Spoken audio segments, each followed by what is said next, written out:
Univers des enfants, une émission animée par des enfants et pour les enfants. Nous les enfants, nous avons droit à la protection. Nous les enfants, nous avons droit à la santé. Nous désirons à la violence faite aux enfants. Nous voulons nous épanouir. Nous les enfants, nous avons droit à l'éducation. Nous les enfants, nous avons droit à la vie. Univers des enfants. Ce programme est de Church for Common Ground avec un appui financier de l'UNICEF. Chers camarades et auditeurs, tout le plaisir est pour moi de vous retrouver à l'écoute de votre émission Univers des enfants. Aujourd'hui, nous nous intéressons à la problématique de la scolarisation des enfants dans notre pays. Car vous n'êtes pas sans savoir que l'éducation est primordiale pour l'émancipation d'un enfant. Bienvenue si vous venez de nous rejoindre dans cette émission Univers des enfants.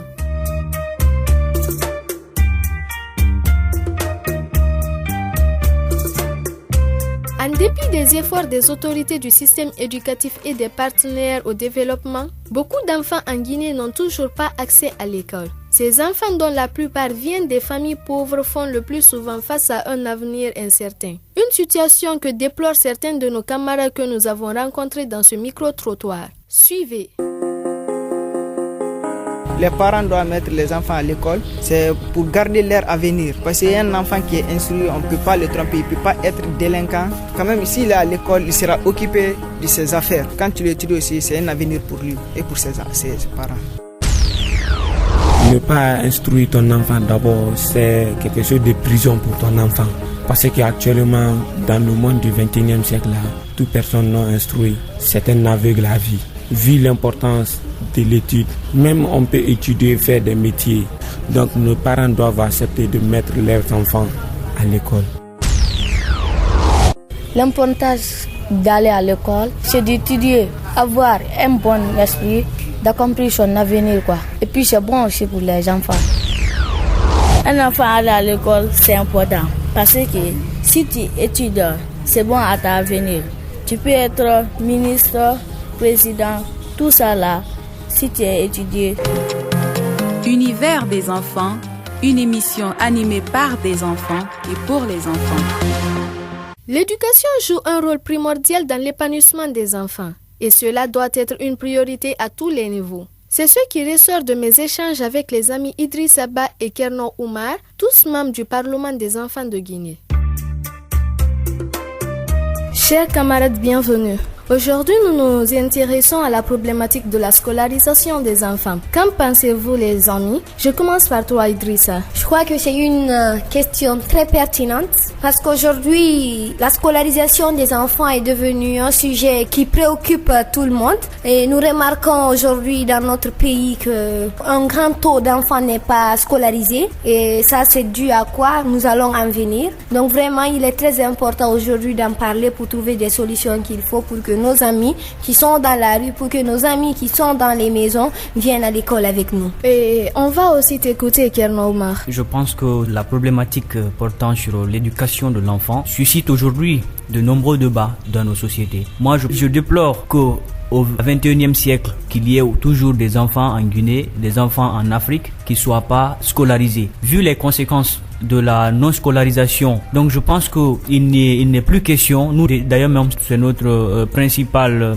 objectif, c'est de se battre, œuvrer pour qu'il y ait plus d'enfants éduqués. À votre avis, pourquoi certains parents refusent toujours de scolariser leurs enfants? Idrissa, cette question a beaucoup de réponses. Je crois premièrement que c'est pas par méchanceté, mais il se trouve que réellement le grand problème qui est là, les parents n'ont pas les moyens qu'il faut pour scolariser les enfants. Parce que nous savons tous aujourd'hui que pour scolariser un enfant, si c'est dans les écoles publiques, il faut payer la tenue de l'enfant, le sac, il faut payer le prix des bancs où il doit passer toute l'année. Donc tout ça, s'il se trouve que le parent a beaucoup plus d'enfants à la maison, ça sera un peu difficile pour lui de dépenser tout cela s'il n'a pas les moyens qu'il faut. Donc là, il faut signaler le problème de pauvreté. Donc c'est pour cela, il faut que l'État vienne à l'aide de ses parents pour que ceux-ci ait les moyens pour faciliter l'accès des enfants dans ces écoles. Et toi, Kernorma, qu'en penses-tu? D'abord, par définition, l'école est un lieu là où l'enfant reçoit à la fois l'instruction, c'est-à-dire apprendre une certaine chose pour son épanouissement futur. Donc je pense que l'éducation est primordiale. Le seul héritage qu'un parent puisse donner à son enfant, le vrai héritage, c'est l'éducation. Voilà, bien, pour revenir à ta question d'ailleurs, je pense qu'il y a une ignorance de la part des parents. Donc notre grand défi, c'est de chercher à sensibiliser les parents, les interpeller sur les problèmes qu'un enfant pourrait avoir dans sa vie future s'il n'est pas éduqué. À présent, nous allons parler des conséquences que la non-scolarisation peut avoir sur la vie d'un enfant. Kernorma. Les conséquences que la non-scolarisation peut avoir sur la vie d'un enfant sont, entre autres, il peut y avoir une vie difficile. Vous savez, le monde évolue. Aucun être humain sur cette terre n'a le droit d'être illettré. Donc, pour pouvoir mieux mener sa vie professionnelle, je pense qu'il faut forcément être lettré. Je prends un exemple.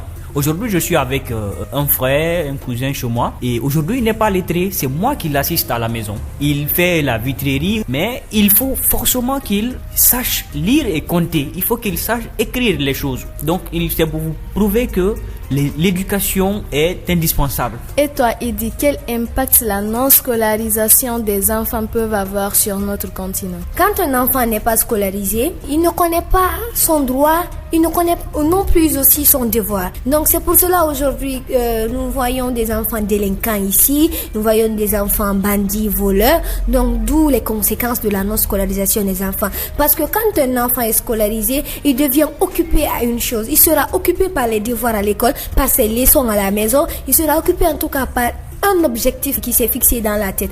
Si vous étiez en face des autorités du système éducatif, quel message vous aurez à leur endroit? Idrissa, je me tourne vers toi. Étant devant les autorités, et nous en tant qu'enfants, ce qu'on leur demande, c'est de construire beaucoup plus d'écoles publiques dans les villages. Parce que ces enfants-là souffrent beaucoup. Donc tout ça, en fait, ça décourage les enfants à continuer l'école. Et à côté aussi, assurer les suivis de ces écoles publiques. Et troisièmement aussi, il faut que l'État puisse s'engager afin que les parents qui sont pauvres assurent leurs responsabilités. Et l'État aussi à côté, c'est de faciliter cela, de faire respecter le code de l'enfant guinéen qui est là. La Guinée a ratifié cette convention depuis 1990. Donc il faut que ces lois qui s'y trouvent dans ces documents juridiques soient respectées. Kernorma, on revient encore vers toi. Quel message toi tu peux lancer au niveau des autorités? Le premier message est de bien vouloir veiller sur les enfants. Parce que jusqu'à présent, il y a des enfants qui vivent dans des situations très précaires, très alarmantes. Quand vous partez dans des ateliers de menuiserie, de couture, etc., quand vous voyez des enfants, des petits enfants qui n'ont même pas 10 ans, eh bien, je pense que l'État doit, en premier lieu, essayer de prioriser l'éducation, mettre en place des infrastructures adéquates. En tant qu'enfant député Kernorma, pour promouvoir la scolarisation de nos camarades qui n'ont pas eu la chance d'aller à l'école, qu'est-ce que tu comptes faire pour ceux? La fonction principale des députés juniors ou bien de l'Assemblée junior, c'est de se battre afin de promouvoir cette couche qui est une couche vraiment très négligée chez certains parents. Donc notre devoir, c'est d'aller vers les parents, faire mener des sensibilisations, aller vers nos amis et connaître leur situation, leur demander pourquoi ils n'ont pas pu continuer leurs études. Nous sommes leurs représentants au niveau de l'Assemblée. Nous sommes censés nous battre pour leur cause. Univers des enfants, une émission animée par des enfants et pour les enfants. Après ces différentes propositions formulées, nous sommes allés à la rencontre de M. Gallo Alpha Mahmoudou. Il est le directeur national de l'enseignement élémentaire. Je vous laisse suivre notre entretien. Monsieur Gallo, merci de nous recevoir. Quelle est la situation des enfants en matière de scolarisation dans notre pays? La scolarisation, vous venez à point nommé parce que cette année, c'est notre priorité. C'est une année de scolarisation. Et l'objectif que nous visons, c'est 300 000 enfants pour la scolarisation pour l'année scolaire 2016-2017. Grâce à nos campagnes radiophoniques, radio-télévisées, la sensibilisation par les leaderships et les stratégies utilisées par nos structures déconcentrées, nous sommes déjà à plus de 280 000 enfants recrutés pour la première année. Et quelles sont les statistiques par rapport au taux de scolarisation filles et garçons? Filles et garçons, comme je vous l'ai dit, c'est environ 280 000 qui sont déjà scolarisés, qui sont donc déjà recrutés. Sur les 280 000, c'est presque la parité. Au vu des statistiques que vous venez de donner, est-ce que vous pouvez nous affirmer qu'il y a eu des progrès par rapport aux années précédentes?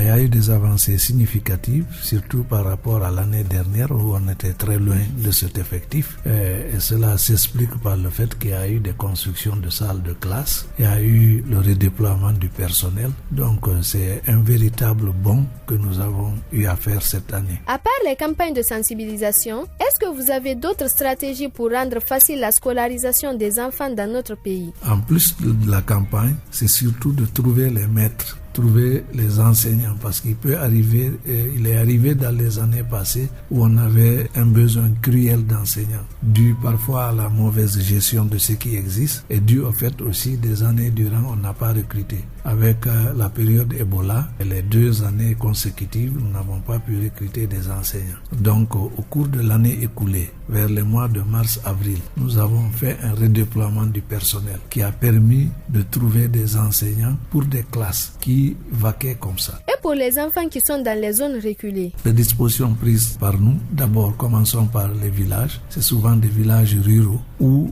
la population n'est pas en mesure de trouver une école complète par le nombre des enfants. Donc nous avons créé la classe multigrade. La classe multigrade, non seulement elle rapproche l'apprenant de son village, donc l'enfant ne migre plus pour aller faire 5 à 6 km. Deuxièmement, nous avons rappelé cette année par des circulaires, par des lettres, que un enfant qui doit être scolarisé n'a pas de table-banc à envoyer à l'école. Les différents frais que vous avez connus à un certain moment ont été abolis.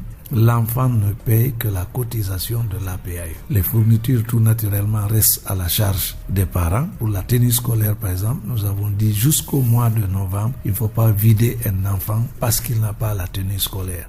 Et parallèlement à ça, avec l'appui de certains partenaires, nous avons des préfectures, 11 préfectures au moins, qui sont appuyées par ces partenaires. Pour les classes de CE et de CM, les fournitures sont gratuites. Quelles sont les difficultés que vous rencontrez avec les communautés? Les difficultés avec les communautés, c'est d'abord la pauvreté dans beaucoup de nos zones. Ça, c'est une difficulté qu'il faut savoir gérer parce qu'on ne va pas l'effacer en un jour.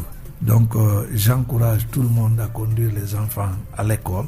Et nous qui sommes allés à l'école, il faudrait qu'on explique à nos parents.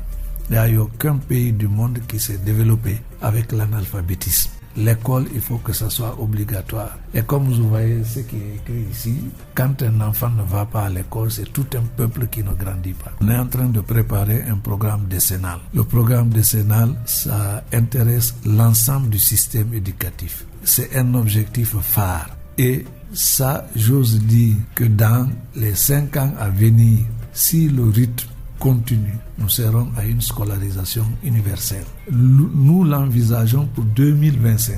Ça, c'est la scolarisation universelle totale. Merci, M. Gallo, de nous avoir reçus.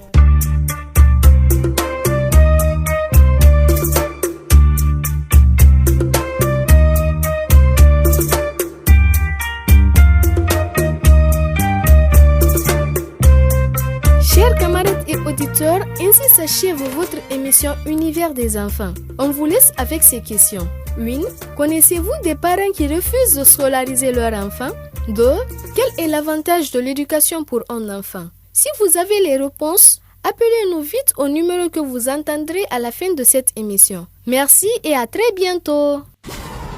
Vous voulez réagir à cette émission? Envoyez-nous un SMS au 622 31 39 81. Vous pouvez également nous envoyer un mail sur guinea@sfcg.org ou nous suivre sur notre adresse Facebook Church for Common Ground Guinée.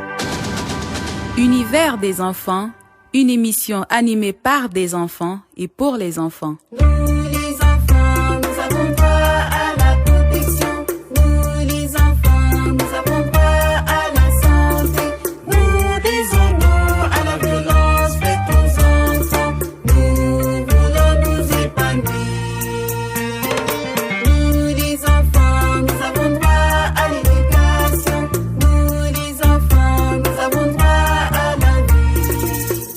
des enfants. Ce programme est de Church for Common Ground avec un appui financier.